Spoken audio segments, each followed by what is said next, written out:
"We don't provide extra food." Those were the exact words my daughter-in-law, Marlene, said as she pushed a glass of water toward me.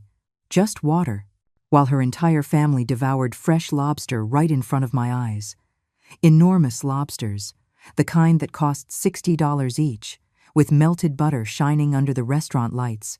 She didn't even have the decency to be subtle about it. She did it in front of everyone, with that fake smile she always uses when she wants to humiliate someone without looking like the villain of the story. And that wasn't the worst part. The worst part was seeing my son, Michael, nod his head, as if she had just said something reasonable, something fair. "You should know your place, Mom," he added, without even looking me in the eye. I stayed silent, not because I didn't have words. I had them, plenty of them, but something inside me decided to hold them back, to observe, to wait. So I just smiled slightly and said calmly, "Noted." Marlene blinked, confused for a second. I think she expected tears, apologies, maybe a scene. But I gave her none of that, just that one word, "Noted." Let me explain how I got here, how I ended up sitting in one of the most exclusive restaurants in the city, watching my own family devour $60 lobsters while I had a glass of tap water in front of me. Because this story didn't start tonight. It started years ago, when I decided that being a mother meant sacrificing everything, and boy did I. Michael is my only son. I raised him alone after his father abandoned us when he was just 5 years old. I worked 3 jobs for years. I cleaned houses. I waited tables. I cooked in other people's kitchens. All so he could have what I never had: education, opportunities, a future. I paid for his entire college education, every semester, every book, every single coffee he'd grab with his friends while he studied. I supported him when he decided to change his major twice. I supported him when he met Marlene and told me she was the woman of his life. I supported him even when she started looking at me as if I were an obstacle in her perfect upper-middle-class life. I never asked for anything in return. Well, that's not entirely true. I asked for respect. I asked to be treated like his mother, not like an employee who had already served her purpose. But apparently, that was too much to ask. The invitation came a week ago.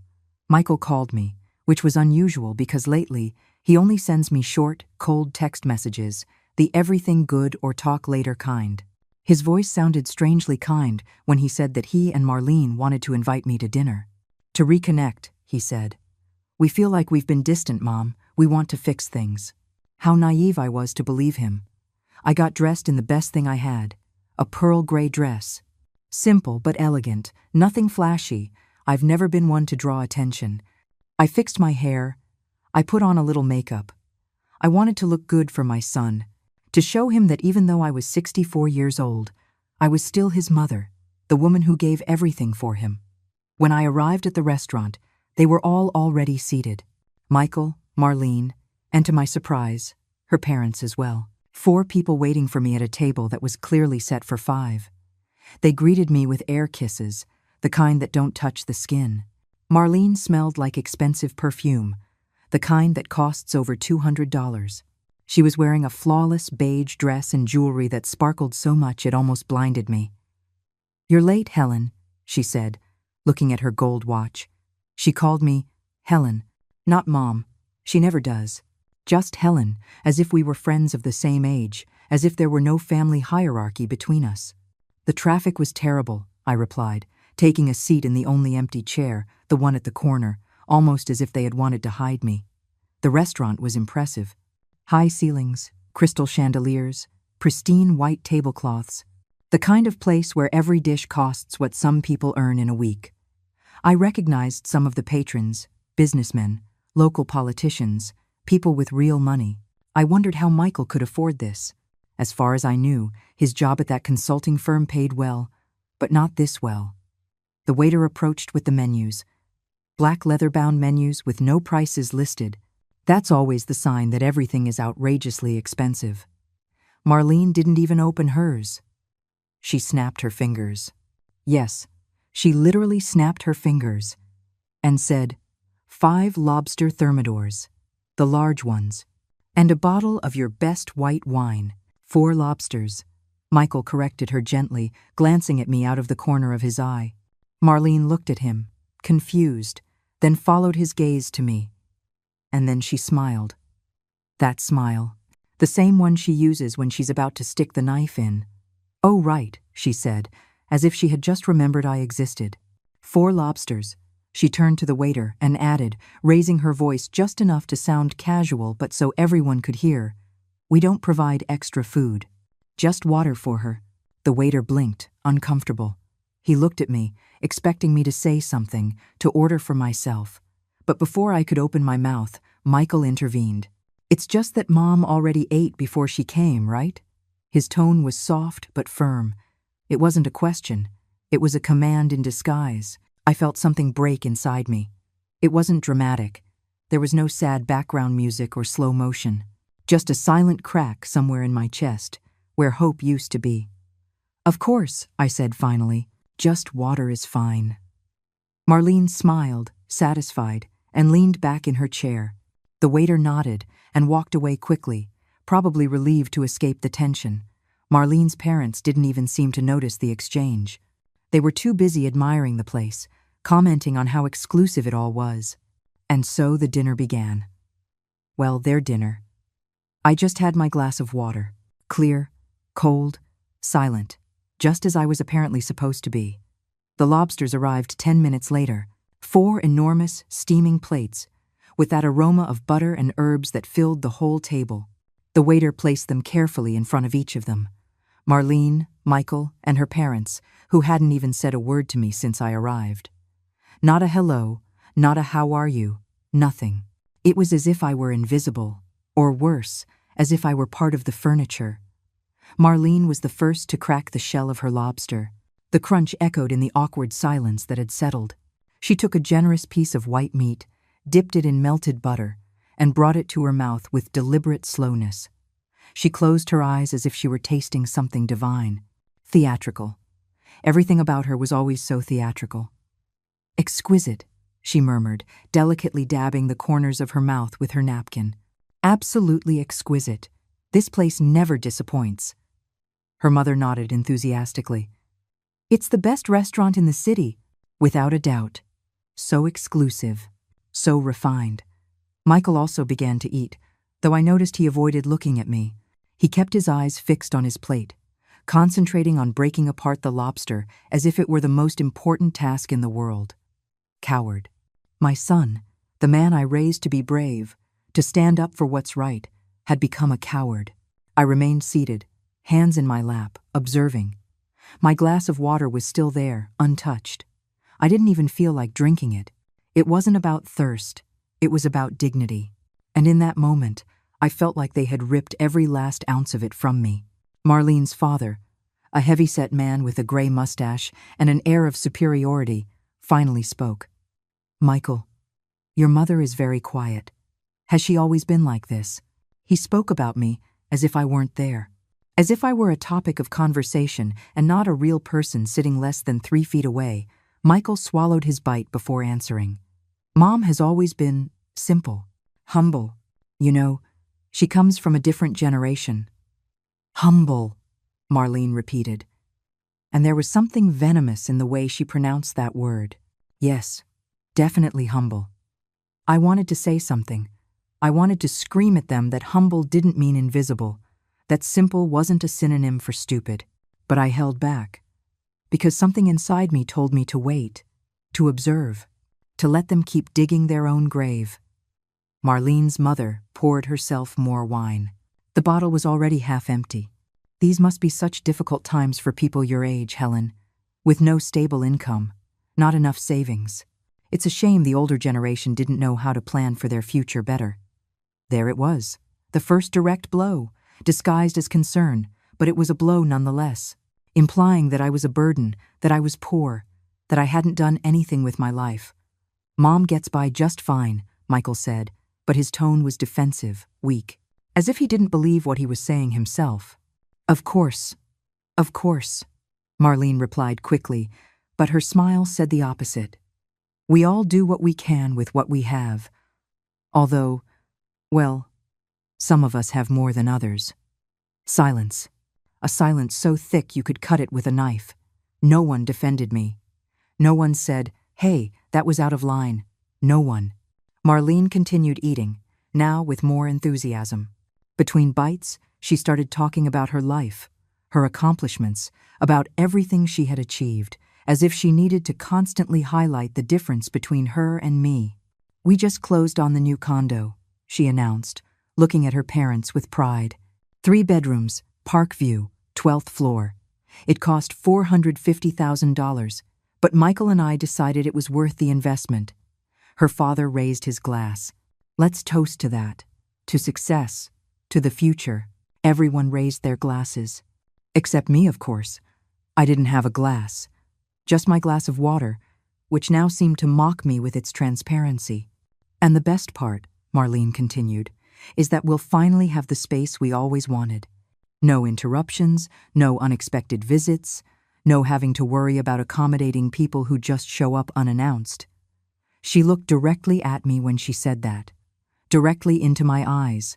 She wanted me to know she was talking about me, that she was telling me, without saying it explicitly, that I was no longer welcome in their lives.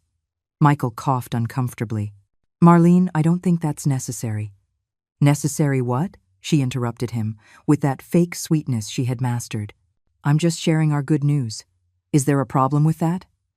"None," he replied, looking down again. And that's when I understood. My son wasn't just a coward. He was an accomplice. He had chosen his side a long time ago. And that side didn't include me. The waiter returned to clear some empty plates. He glanced at me, as if wondering why I was still sitting there with nothing. I felt sorry for him.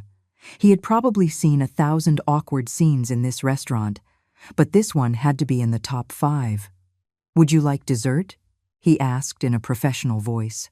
"Of course," Marlene replied immediately. "Bring your best option. For 4. Again. 4. Not 5. 4. The waiter nodded and walked away. I was still there, like a ghost, like someone who had been erased from the equation but who, for some cruel reason, still occupied space in the chair. Marlene's mother leaned forward, looking at me with a mix of curiosity and condescension. "Helen, dear, what do you do for work currently? Or are you already retired?" It was a trap. I knew it immediately. If I said I was retired, it would confirm their narrative that I was an old woman with no purpose. If I said I worked, they would probably mock the kind of work I did. But before I could answer, Marlene spoke for me. "Helen has done a little bit of everything. Cleaning, cooking, that sort of thing. Honest work.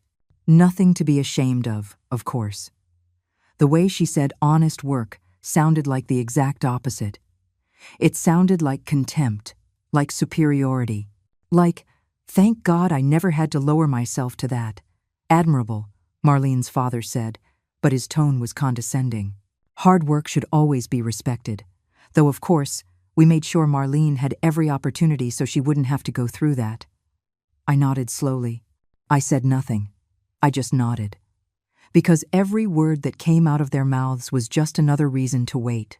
To let them keep talking. To let them feel secure on their pedestal. Michael finally looked at me. For a second, I saw something in his eyes. Guilt? Shame? I'm not sure.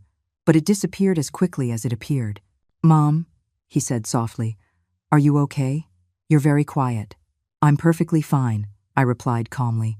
"I'm just observing." Marlene let out a short laugh. "Observing? How interesting." She turned to her mother. "See? I told you she was quiet." The desserts arrived. 4 plates of tiramisu with edible gold flakes. Because, of course, even the dessert had to be ostentatious. While they devoured their desserts, I was still there, motionless, with my glass of water that I hadn't even touched. Condensation had formed a small puddle around the base. I watched the drops slide down the glass, slow, like tears I wasn't going to shed. I wouldn't give them that pleasure. Marlene wiped her mouth with her napkin and sighed, satisfied. "This is definitely my favorite restaurant. The quality is unmatched. Of course, it's not for everyone's budget." Another jab, another stab disguised as a casual comment. I wondered how many more would come before this torture ended. Her father ordered a cognac. Michael ordered a whiskey. The women ordered more wine. I was still with my water. No one offered me anything else. No one asked if I wanted at least a coffee. It was as if they had collectively decided that I didn't even deserve basic courtesies. "Michael," said Marlene's father, lighting a cigar that the waiter had brought him, "your wife told us you're considering that promotion at the company. That would mean more responsibilities, right?" My son nodded, straightening in his chair. "Yes, sir. I'd be the regional manager. A raise of almost $40,000 a year." "Impressive," the man replied, blowing out the smoke slowly. "That's what happens when you marry well. The right connections open doors. My brother is a partner at that firm, you know. A word from me, and that position is yours." There it was. The truth behind Michael's success. It wasn't his talent. It wasn't his effort. It was Marlene's last name, her family's connections. Everything I had worked to give him, all the sacrifices I had made so he could get where he was, had been overshadowed by a convenient marriage. "We are very grateful," Marlene said, taking Michael's hand on the table. "Family is the most important thing. Knowing how to surround yourself with the right people makes all the difference." She looked at me when she said that, directly into my eyes. The message was clear. I was not the right person. I was the past. She was the future. Marlene's mother joined the conversation. "It's fundamental to set boundaries, too, especially when there are people who can become a burden. We can't let misunderstood feelings stop us from moving forward." "Exactly," Marlene agreed, squeezing Michael's hand. "That's why we've decided to make some changes. Necessary changes for our well-being and for Chloe's." Chloe, my 4-year-old granddaughter. The little girl I watched twice a week when they needed time for themselves. The girl who called me Grandma Helen and made drawings for me on paper. Were they going to take her away from me too? "What kind of changes?" I asked. It was the first time I had spoken in almost 20 minutes. Marlene looked at me, surprised, as if she had forgotten I could speak. "Well, Helen, since you're asking, we've decided it's better for Chloe to spend time with people who can add value to her life. A quality education. Enriching experiences. You know, things that, well, that some people just can't offer." I felt the dagger twist deeper. She was telling me I wasn't good enough for my own granddaughter. That my love, my time, my bedtime stories were worthless compared to what they considered value. Michael said nothing. He just drank his whiskey, avoiding my gaze. "I understand," I said simply. I kept my voice calm, neutral. "Anything else I should know?" Marlene exchanged a look with her parents. There was something else. Of course there was something else. This dinner wasn't a reconciliation. It was a planned execution. "Well," she began, playing with her wine glass, "we also want to talk about expectations.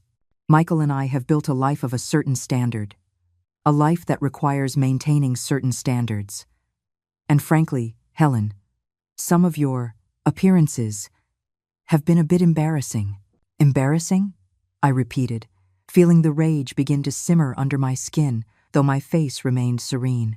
"Don't take it the wrong way," her mother chimed in, with that fake sweetness that so resembled her daughter's. "It's just that when you came to Chloe's birthday party last month, with that old dress and that grocery store cake, well, it made a certain impression on our guests." The old dress, the grocery store cake. I had worked 2 extra shifts to be able to buy that cake because I knew Chloe loved strawberries. I had worn my best dress, the same pearl gray one I was wearing now, because it was the only decent thing I owned. And still, it hadn't been enough. "The guests asked who you were," Marlene continued. "It was awkward having to explain that you were Michael's mother. Some even thought you were the help." Silence. A silence so heavy it seemed to crush the air at the table. "And what is your point?" I asked, keeping my tone firm. Marlene leaned forward. "My point, Helen, is that maybe it's better if you keep your distance. At least at public events. At least when important people are around. We don't want them to think that Michael comes from, well, you know. From poverty," I completed for her. "From a working-class family. From a mother who broke her back to give him everything." Michael finally spoke. "Mom, don't take it like that. They're just trying to..." "Trying to what, Michael?" I interrupted, looking directly at him. "Erase me? Make me disappear because I don't fit into their perfect world?" He looked down. It's not that. It's just that things are different now. We have to think about our future. About Chloe. We can't. You can't have a poor mother ruining your image. I finished the sentence for him. Marlene's father tapped the table gently with his hand. Come on, come on. No need to be dramatic. No one is saying you should disappear. Just that you be more mindful. That you understand your position in this new family dynamic. My position. That word echoed in my head. My position. As if I were an employee who needed to remember her rank. As if I were a movable piece on a board they controlled. Marlene leaned back in her chair, satisfied. Besides, Helen, let's be honest. What can you really offer this family? Michael is already established. We can give Chloe everything she needs. Well, you just don't have the resources, or the status, or the connections. I only have love, I said in a low voice. She let out a short, almost cruel laugh. Love doesn't pay for private universities. Love doesn't open doors in society. Love doesn't get you a seat at the right table. Ironic, because at that moment, I was sitting at their table, but I had no place. I had no plate. I had no voice. I only had a glass of water and an infinite amount of humiliation being served as if it were part of the menu. The waiter approached again, this time with the check. He placed it discreetly near Michael, in a leather folder. My son opened it, checked the total, and pulled out his credit card without even blinking. $780, he muttered. Reasonable for 5 people. 5 people. They had included my spot in the bill, even though I hadn't eaten anything.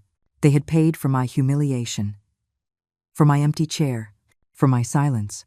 Michael signed the receipt and put his card away. Marlene retouched her lipstick using a small mirror she took from her designer handbag. Her parents chatted among themselves about a trip to Europe they were planning for next month. It was all so normal for them. So every day. As if they had just had a pleasant dinner and not a psychological torture session. I remained still, hands still in my lap, observing every detail, every gesture, every word, storing it all in my memory as evidence of this moment, of this night that would change everything. Well, Marlene said, standing up and smoothing her dress, I think it's time to go. We have a busy day tomorrow. The meeting with the interior decorator is at 9 o'clock. Everyone began to get up. Michael helped his mother-in-law with her coat. Marlene's father left a generous tip on the table, $40 in cash, as if wanting to demonstrate his magnanimity even to the service staff. I stayed seated. I didn't move. Something in me refused to get up just yet. As if by standing up, I would be accepting everything that had happened. I would be validating their behavior.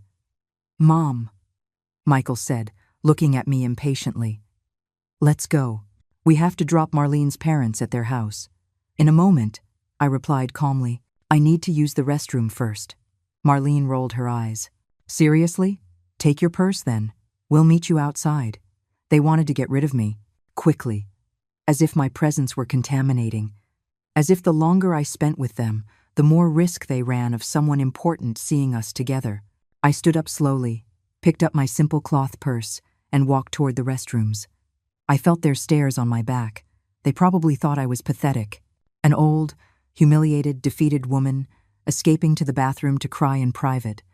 But I didn't go to the bathroom. I walked down the long hallway that led to the kitchen. It was a route I knew well. Very well. Because I had walked down that hallway hundreds of times over the last 10 years. Ever since I bought this place. Yes, this restaurant was mine. Every table, every crystal chandelier, every painting on the walls. Mine. The business I had built from scratch, after years of hard work, meticulous savings, and smart investments. The restaurant that had made me a successful entrepreneur, even though no one in my family knew it, because I had decided to keep it a secret. Michael knew I worked in restaurants, but he always assumed it was as a waitress or a line cook. I never told him the truth. I never told him I owned 3 establishments in the city, including this one, the most exclusive of them all. I never told him about my bank account with over $2 million. I never mentioned the properties I owned. Why? Because I wanted to see who my son really was, who he would become without the influence of my money. And tonight, I had finally gotten my answer. I entered the kitchen. The heat hit me immediately. The sound of pans sizzling, knives hitting cutting boards, orders being shouted in Spanish and Italian. My kitchen. My kingdom. Julian, my executive chef and general manager, saw me enter and his face lit up. He was a tall man in his 50s, with black hair slicked back and an impeccable white apron. He had worked with me since the first day I opened this place. "Mrs. Helen," he said, approaching quickly. He spoke in a low voice, so the rest of the staff wouldn't hear. "I saw you at table 22. I was going to come over and say hello, but I noticed something wasn't right." "Everything is fine," I smiled. A small but genuine smile. The first one all night. "Julian, everything is perfectly fine. Better than you can imagine." He looked at me confused. "But I saw you sitting there with no food, just water. And those people with you? Their family?" "My son and his wife," I replied. "And tonight, they've given me the most valuable gift they could possibly give me." "What gift, ma'am?" "Clarity." Julian didn't understand, but he nodded respectfully. He knew I had my reasons for everything. In 10 years, he had never questioned my decisions. And he wasn't going to start now. "What do you need me to do?" he asked. "In a few minutes, I'm going to go back to that table. And when I do, I want you to come out of the kitchen. I want you to walk up to me, in front of all of them, and I want you to call me what you always call me." His eyes lit up with understanding. "Mrs. Helen." "Exactly." A smile spread across his face. Julian had met Michael once, years ago, when my son came to visit me at work. It had been brief, awkward. Michael had looked at the restaurant with disdain, as if it were embarrassing that his mother worked there. He never came back. "It will be a pleasure," Julian said, a glint of satisfaction in his eyes. I left the kitchen and walked back to the dining room. Table 22 was already empty. The waiter was clearing it, picking up the used napkins, the empty glasses. All evidence of what had happened was being erased. But not from my memory. Never from my memory. I looked around the restaurant. The soft lighting, the elegant customers enjoying their dinners, the murmur of polite conversations, the piano music playing from hidden speakers. I had built all of this, with my hands, with my mind, with my determination, and tonight, finally, I was going to claim my place. I walked out of the restaurant through the main entrance. The cold night air hit my face. Michael, Marlene, and her parents were standing next to a luxurious black car parked at the entrance. The valet had brought the vehicle, and Marlene was giving him instructions about something.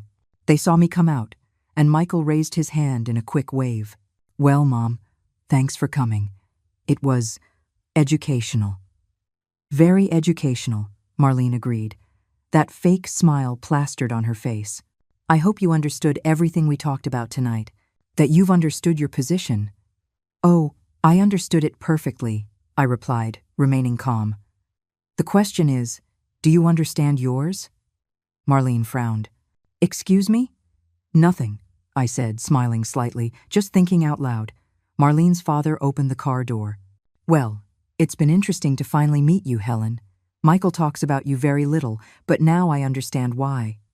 That was the straw that broke the camel's back, not to make me angry, not to make me cry, but to confirm that what I was about to do was absolutely necessary. "Before you go," I said, stopping them, "there's something I forgot to mention." Michael sighed, impatient. "Mom, it's late. It can wait." "No," I replied firmly. "It can't wait. In fact, I think this is the perfect time. Let's go back inside for a moment." "Just a moment." Marlene let out a huff of frustration. "Seriously? Now you're going to make a scene." "Not a scene," I said, walking back toward the restaurant entrance. "Just a clarification. I'll wait for you inside." I didn't wait for their answer. I just walked back in, knowing their curiosity would bring them back. And I was right. I heard their footsteps behind me, their murmurs of confusion and irritation. I walked straight to table 22, which had already been reset for the next guests. I stood next to it, waiting for them to arrive. Michael was the first to approach.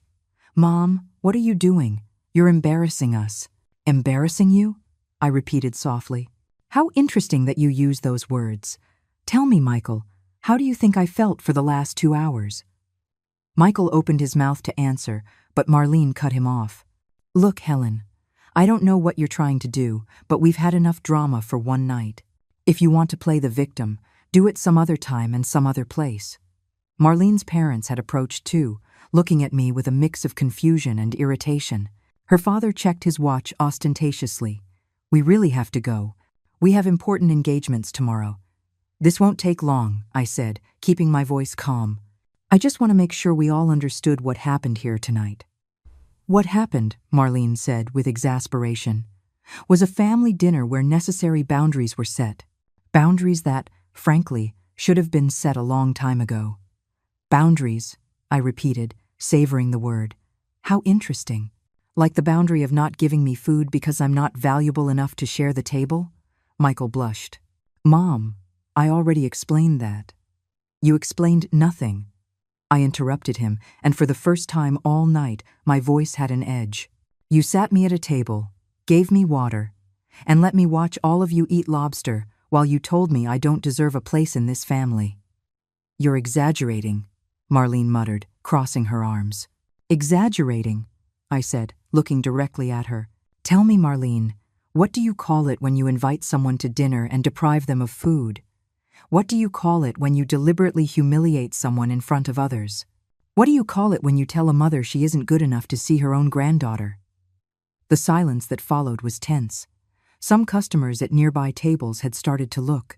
The waiter who had served us had stopped nearby, clearly uncomfortable with the situation. Marlene's mother stepped forward.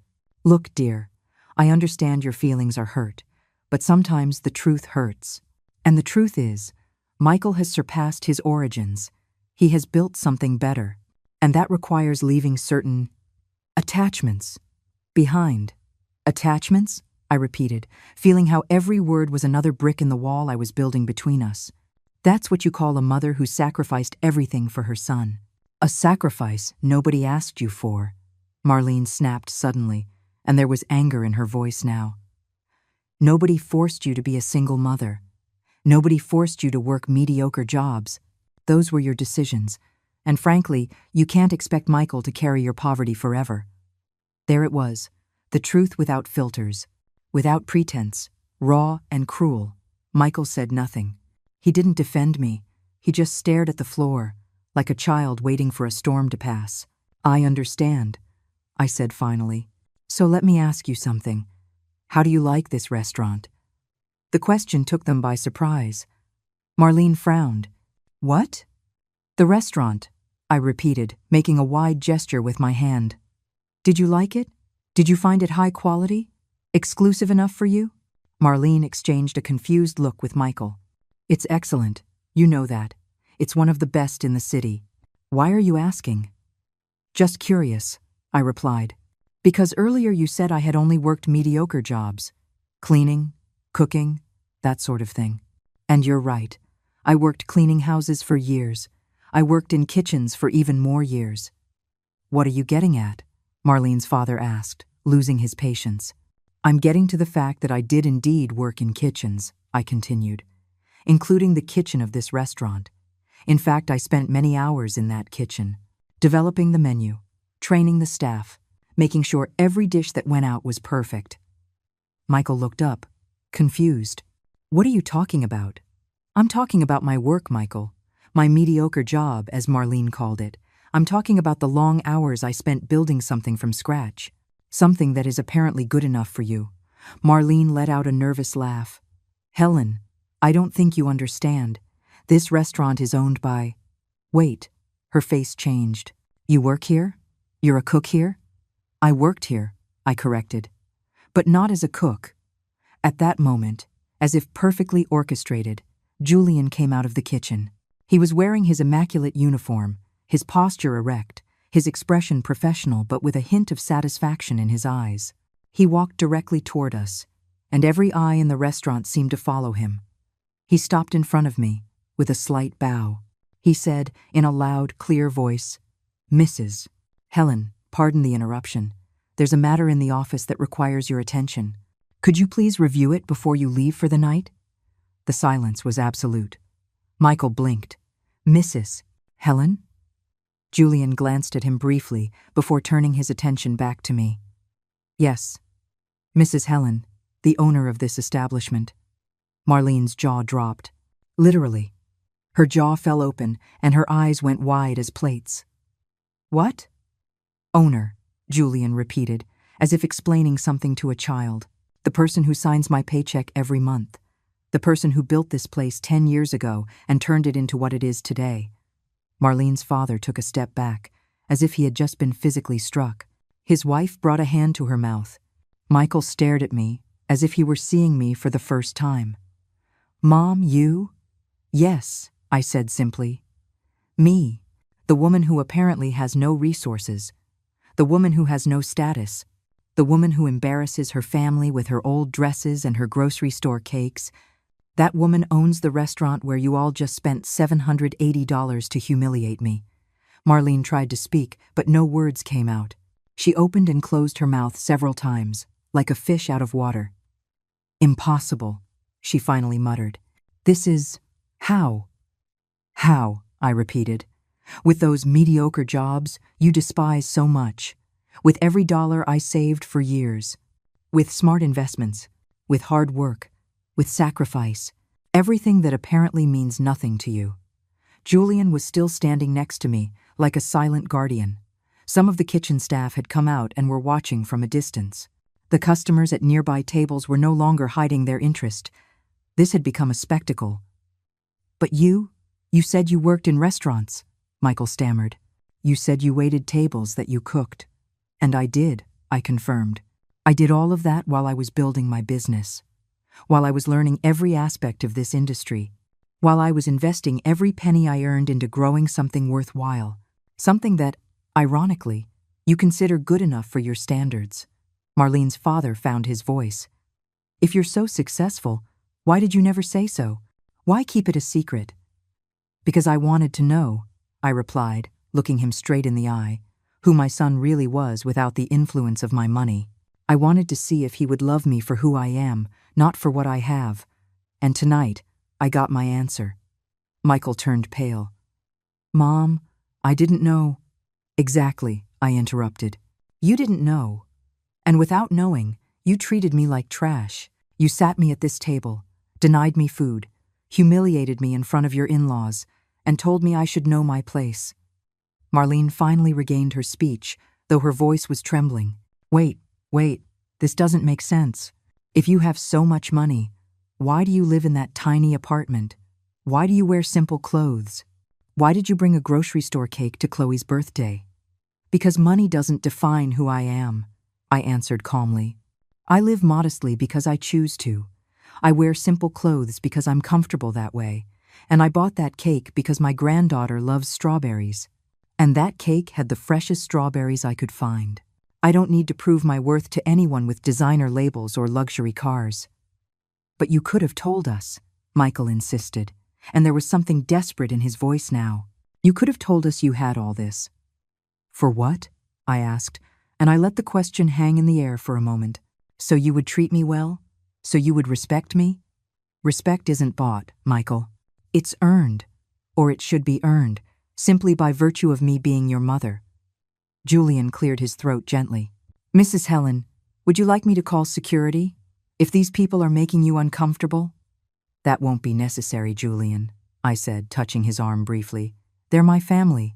Or at least, they were. Those last words hit like a hammer. I saw the impact on Michael's face, the tears that began to form in his eyes. Mom, please, he said, taking a step toward me. We didn't know. If we had known… If you had known? What? I interrupted. You would have treated me differently? You would have served me lobster instead of water? You would have spoken to me with respect instead of contempt? That is exactly why I never told you. Because a son's love for his mother shouldn't depend on her bank account. Marlene had turned pale, but there was something else in her expression now. Something calculating. I could see the wheels turning in her head, recalculating, reevaluating. Helen, she said, her voice having completely changed its tone. I think there has been a terrible misunderstanding. We never wanted… No, I cut her off sharply. Don't do that. Don't try to rewrite what happened just 20 minutes ago. You said exactly what you meant to say. You did exactly what you meant to do. And now you have to live with the consequences. Her father cleared his throat. Uncomfortable. Well, this is certainly unexpected. Marlene, dear, maybe we should discuss this in private, as a family. As a family, I repeated, and I couldn't help a bitter laugh. Half an hour ago, you told me I wasn't family, that I was a burden, that I was an embarrassment, that I should keep my distance. Marlene's mother tried to intervene with her fake, sweet voice. Helen, dear, we all say things when we're tired or stressed. Surely you can forgive a little. A little what? I interrupted. A little mistake? A little humiliation? You left me without food at a family dinner. You treated me as if I were invisible. You told me I wasn't good enough for my own granddaughter. That is not a little mistake. It's a revelation of character. The entire restaurant seemed to be holding its breath. The waiters had stopped. The customers were pretending to look at their plates, but they were clearly listening to every word. This moment had become something bigger than me, bigger than them.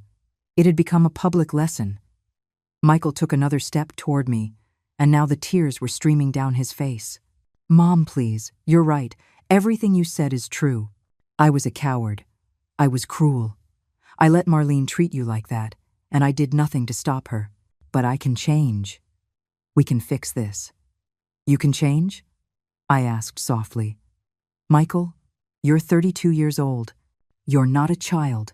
You're a grown man who deliberately chose to humiliate his own mother to impress his wife and his in-laws. That's not something you fix with an apology.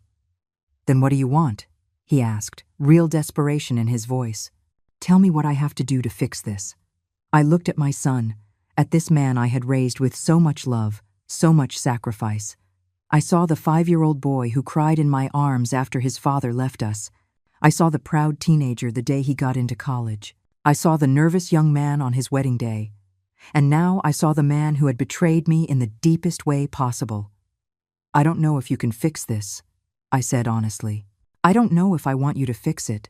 Marlene, recovering some of her composure, tried a different approach. Look, Helen, obviously there was a lack of communication. If you had just told us from the beginning that you had resources, none of this would have happened. Exactly, I said, pointing at her. None of this would have happened if you'd known I have money. But it did happen because you thought I didn't. And that tells you everything you need to know about yourself. Her face flushed. You can't just show up and… Show up? I interrupted, my voice rising slightly. This is my restaurant. Marlene, you are the one who showed up here.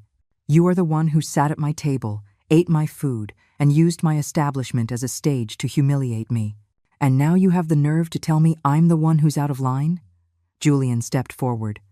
Mrs. Helen, if I may suggest, perhaps it would be better to continue this conversation in your office.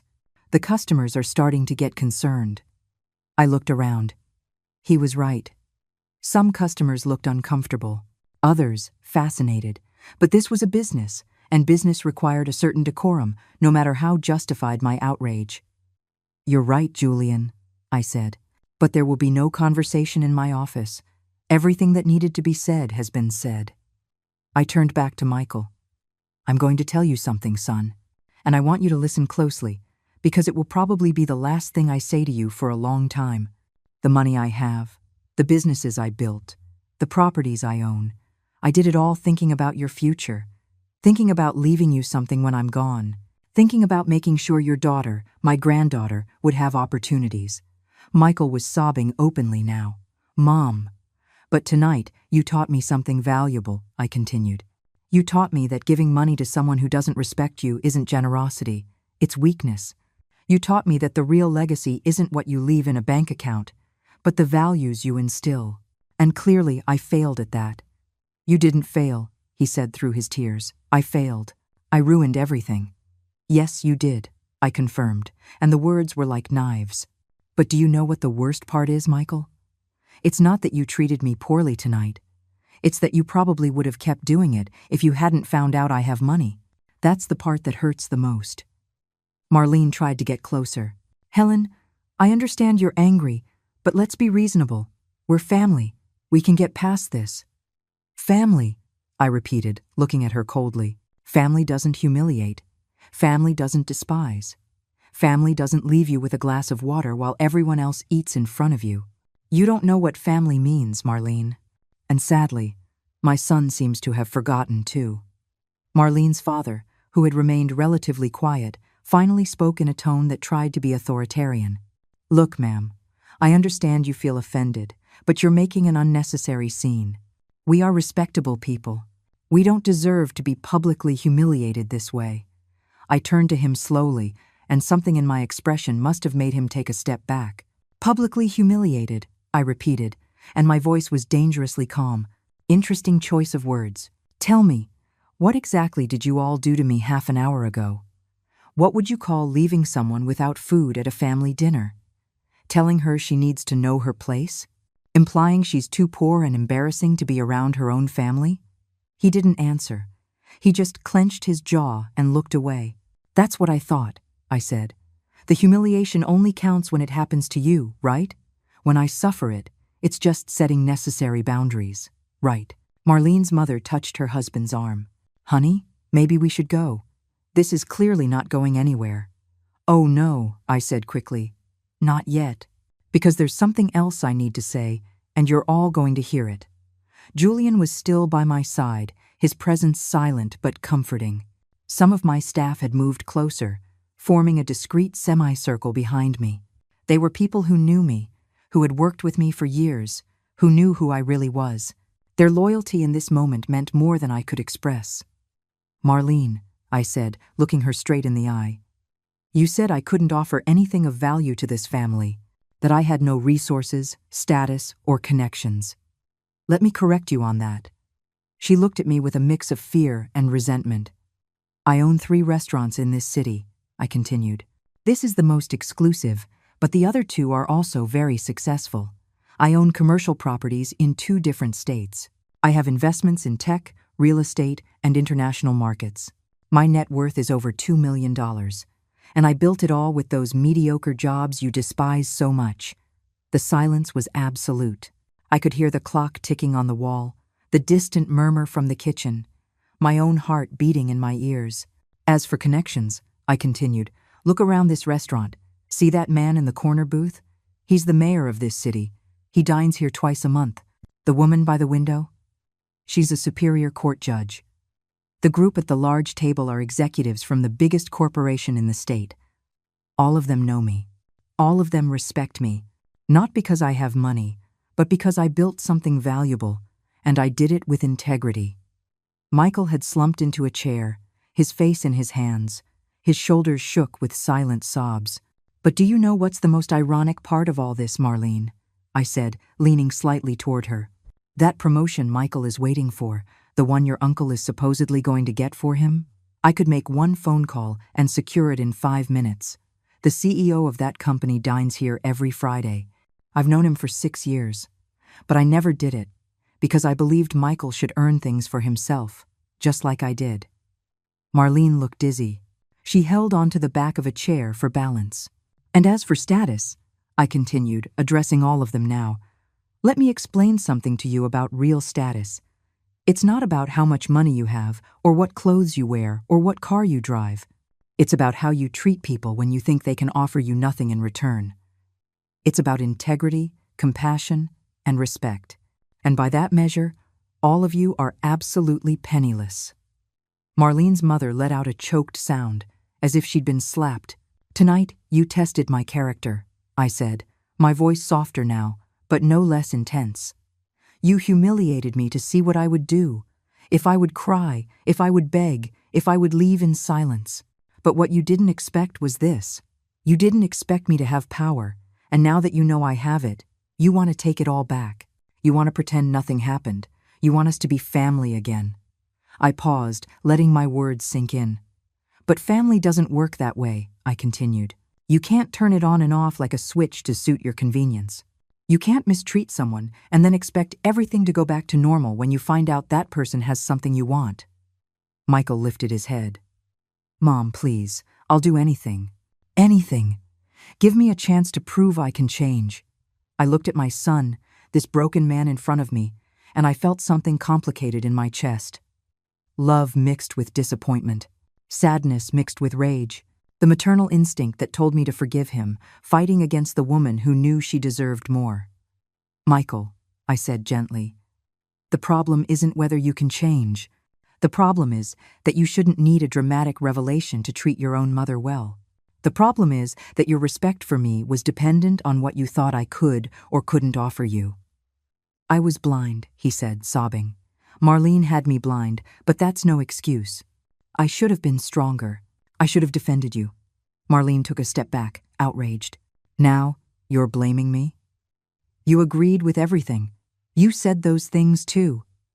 Why do I follow you blindly in everything? Michael shouted, turning on her for the first time with rage. Because I always want to please you, to keep the peace, to avoid your tantrums. But look what it cost me. Look what I did by trying to make someone happy who doesn't even know what respect means. Marlene recoiled as if he'd hit her. How dare you? How dare I? He retorted, getting to his feet. You organized this dinner. You insisted on inviting Mom. And now I know why. You wanted to humiliate her. You wanted to put her in her place, like you said. This was planned from the beginning. Marlene's face turned red. I did not. That's not. It's exactly that, I interrupted. This was never a reconciliation dinner. It was an execution. A way to make it clear to me that I'm no longer welcome in your lives. That my place is outside, in the dark, where I can't embarrass you. Julian cleared his throat. Mrs. Helen, there are clients waiting for this table. Would you like me to escort them to the exit? Marlene glared at him. You can't kick us out. We were paying customers. Actually, Julian said with a cold smile, the check was processed half an hour ago. You are no longer customers. You are people who are disturbing the atmosphere of this establishment. And Mrs. Helen has every right to ask you to leave. Marlene's father puffed out his chest. This is ridiculous. We're going to sue for... For what? I asked, crossing my arms. For treating my staff well? For owning my own business? For defending myself from humiliation? I suggest you think very carefully before you threaten legal action. I have very good lawyers, and I have proof of every word you said tonight. This restaurant has security cameras in every corner, audio and video. That shut him up effectively. Marlene turned even paler, if that was possible. But don't worry, I continued. I have no intention of using that material against you, unless you force me to. Unless you try to slander me or cause me problems, then yes, those recordings will become very public. And let me tell you, social media is not kind to people who humiliate elderly mothers in public. You're not elderly, Michael muttered miserably. To them I replied, motioning to Marlene's parents. To them, I was the poor old lady who didn't even deserve a plate of food. Marlene's mother finally found her voice, though it was shaky. We never wanted it to go this far. We thought we were protecting our daughter, our grandchild. Protecting them from what? I asked. From a grandmother who loves them? From a woman who only wanted to be part of their lives? You weren't protecting anyone. You were feeding your own sense of superiority. Marlene, seeing that all was lost, tried one last approach. Her voice became soft, almost pleading. Helen, I know things got out of control tonight, but think about Chloe. Think about your granddaughter. Do you really want to keep her away from you because of this? It was the wrong move. Do I want to keep her away from me? I repeated, and my voice was dangerously low. Marlene, you were the one who said Chloe needed to spend time with people who could add value. That I wasn't good enough for her. That my experiences weren't enriching. I'm not the one who pushed her away. You are. Marlene opened her mouth to protest, but I continued before she could speak. And now that you know I have money, now that you know I have connections and resources, suddenly you want me to think about my granddaughter. Suddenly I'm good enough to be in her life. But it doesn't work that way. My relationship with Chloe is not a commodity you can negotiate based on your convenience. She loves you, Michael said desperately. She asks about you all the time. She makes drawings for you. She misses you. I felt a pang in my heart. Chloe, my sweet 4-year-old granddaughter with her dark curls and her infectious laugh. The girl who called me Grandma Helen and would fall asleep in my arms while I read her stories. Walking away from her would be like ripping my own heart out. But staying, allowing this to continue, would be teaching her that abuse is okay. That unconditional love means accepting humiliation, and that was a lesson I refused to give her. I miss her too, I admitted, and my voice broke slightly. I miss her every day, but I will not allow her to grow up in an environment where it's taught that it's okay to mistreat people based on their apparent social status. I will not let her learn from her mother that cruelty is acceptable if the victim seems defenseless. Please, Michael begged, moving closer to me. Don't punish all of us for my mistakes. Chloe is innocent in all of this. I know, I said softly. And that's precisely why I can't allow her to be exposed to this kind of behavior any longer. If you want me to be a part of her life again, you are going to have to prove to me that you have changed. And I don't mean changed because you now know I have money. I mean a real, profound change in how you treat people. Julian discreetly cleared his throat. Mrs. Helen, we really need to clear this area. There's a 10 o'clock reservation, and it's almost 5 minutes to 10. I nodded, grateful for the interruption.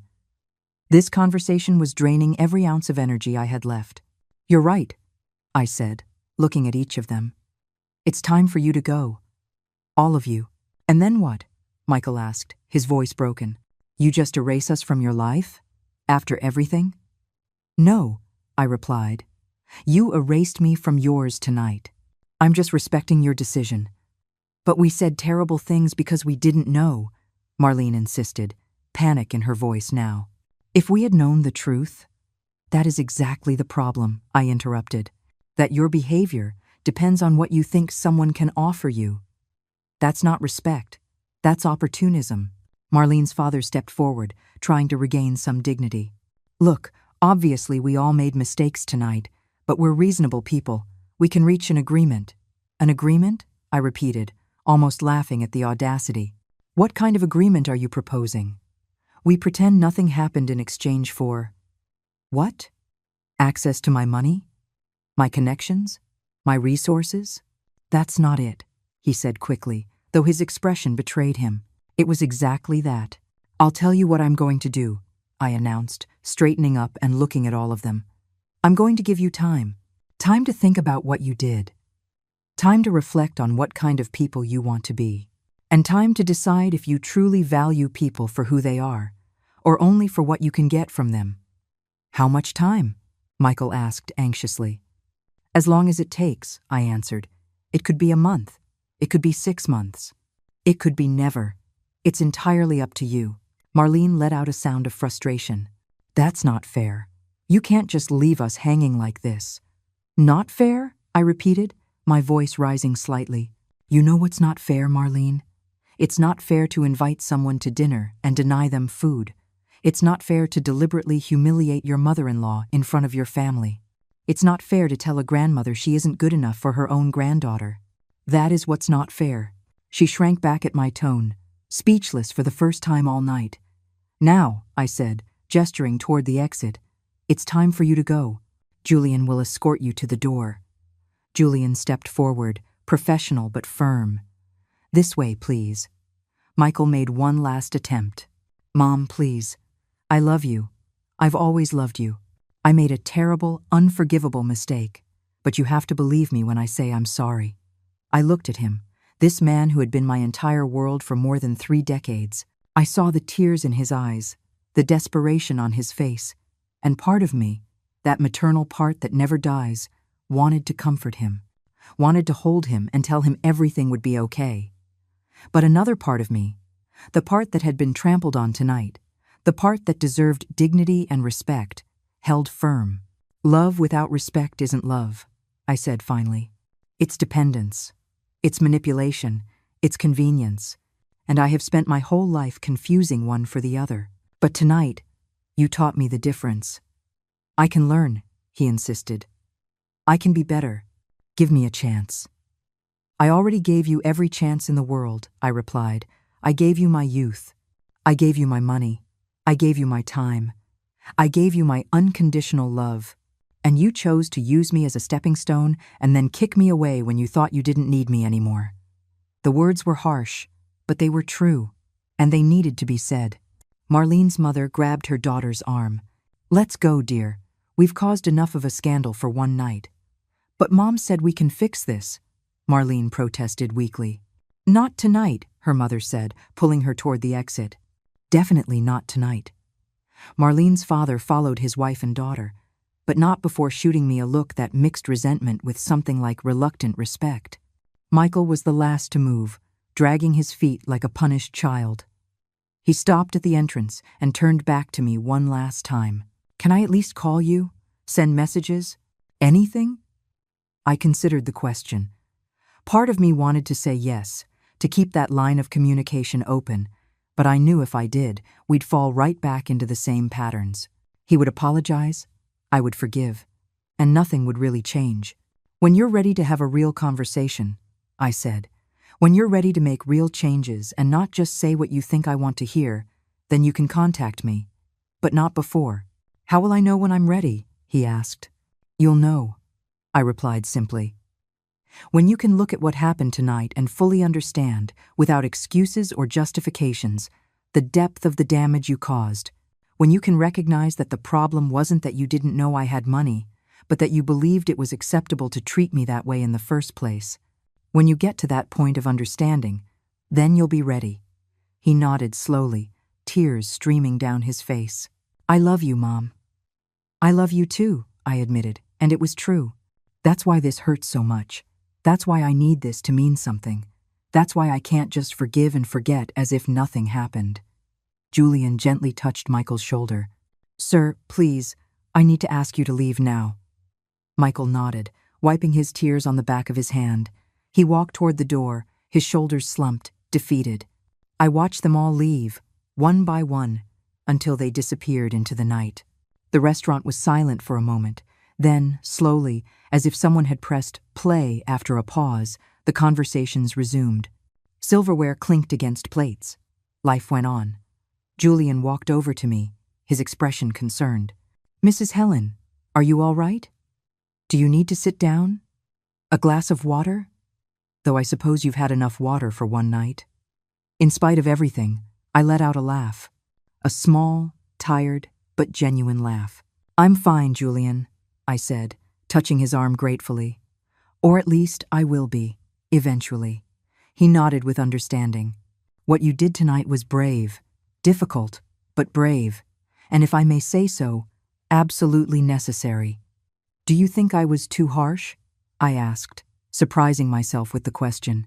After everything that had happened, part of me was still looking for validation, still questioning if I had done the right thing. Julian shook his head firmly. "Mrs. Helen, I've worked for you for 10 years. I've watched you build this empire from scratch. I've seen you treat every employee with dignity, pay fair wages when you could have paid less, give chances to people other businesses would turn away. You are one of the most generous and kind-hearted people I know." He paused, choosing his words carefully. "But I've also seen you sacrifice too much. Work double shifts so you could send money to your son. Deny yourself pay raises to keep prices affordable. Live modestly while building wealth you never enjoyed. And I always wondered why. Tonight, I finally understood. You were testing something. And, sadly, you got your answer." His words resonated with me because they were true. All the truth I hadn't dared to admit even to myself. "I wasn't harsh," I continued for him. "I was fair. There's a difference." "Exactly," Julian agreed. "And if I may offer some personal advice, I think you need to go home, have a glass of wine, and rest. Tonight was intense." I looked around the restaurant. The tables were full again. The murmur of conversations had returned to its normal rhythm. It was as if the last 30 minutes had been a parenthesis in reality, a suspended moment that was now over.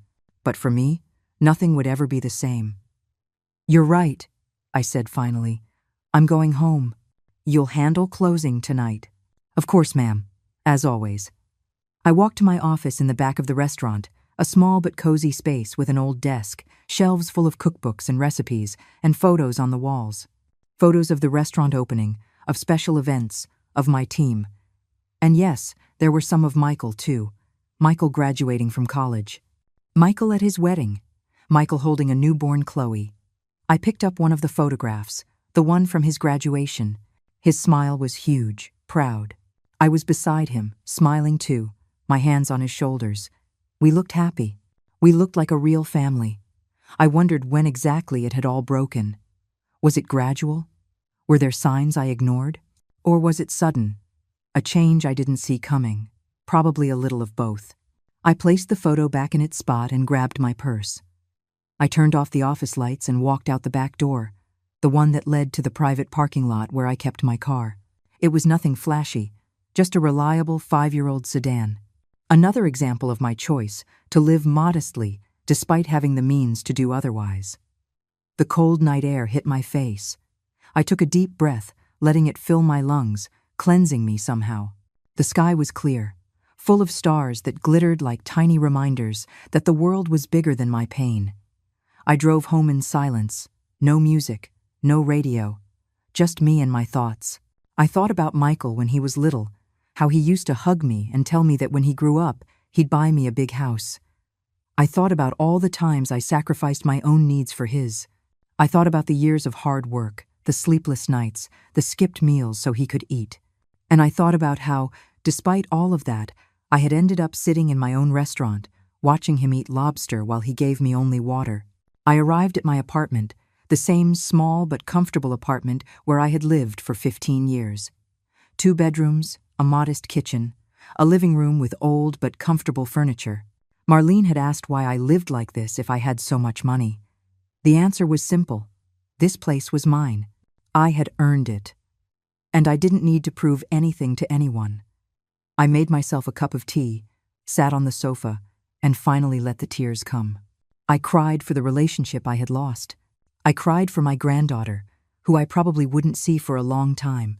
I cried for the mother I had been, so dedicated that I had forgotten to teach my son the most important lesson, that a person's worth isn't measured in dollars. But I also cried with relief, because after years of carrying the weight of being invisible, of being taken for granted, I had finally stood up for myself. I had finally said, no more. My phone vibrated. A text message from Michael. I stared at it for a long moment before opening it. Asterisk, Mom, I know you asked for space, but I need you to know that I'm sorry. I'm truly sorry. Not for your money, not for your restaurants, but for forgetting who you were to me, for forgetting everything you did, for letting you sit there with no food while I ate as if you didn't matter. I'm going to work on myself. I'm going to be better. And someday, I hope I can prove it to you. I love you.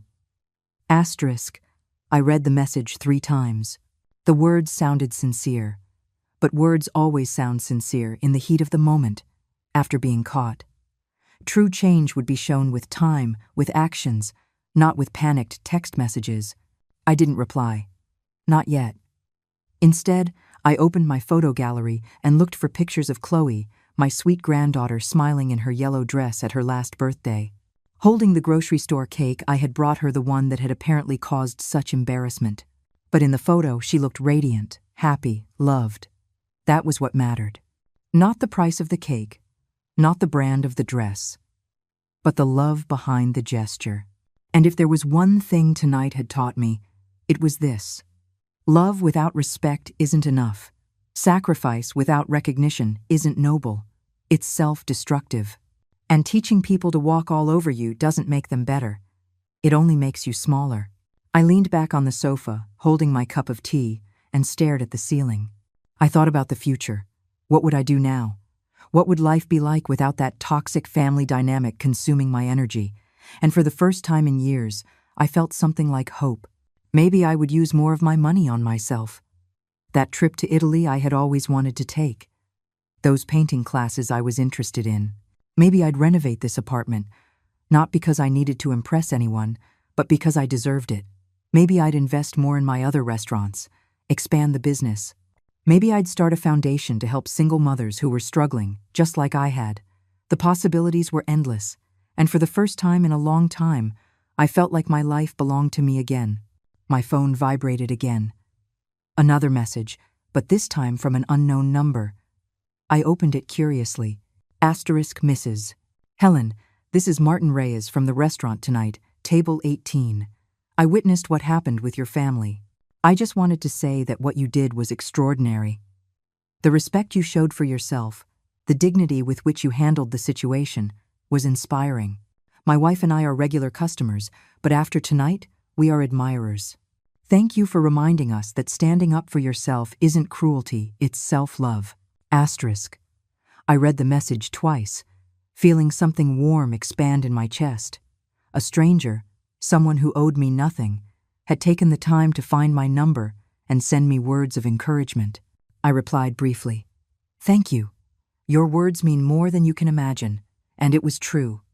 Because in the midst of all the pain, all the confusion, all the loss, that one small message reminded me of something important.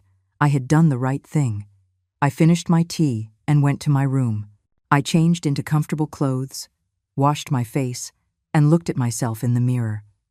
I saw a 64-year-old woman, a woman with hard-earned wrinkles, with tired but still bright eyes, with gray hair I had stopped dyeing years ago. I saw a survivor, a fighter, a woman who had built empires while others underestimated her, a woman who had finally learned that her worth didn't depend on anyone else's validation. "You know your place," I said to my reflection, remembering Michael's cruel words. "And your place is wherever you decide it is." I got into bed, turned off the light, and closed my eyes. Tomorrow would be another day. There would be decisions to make, paths to choose, wounds to heal. But for tonight, I had done enough. I had defended my dignity. I had reclaimed my power.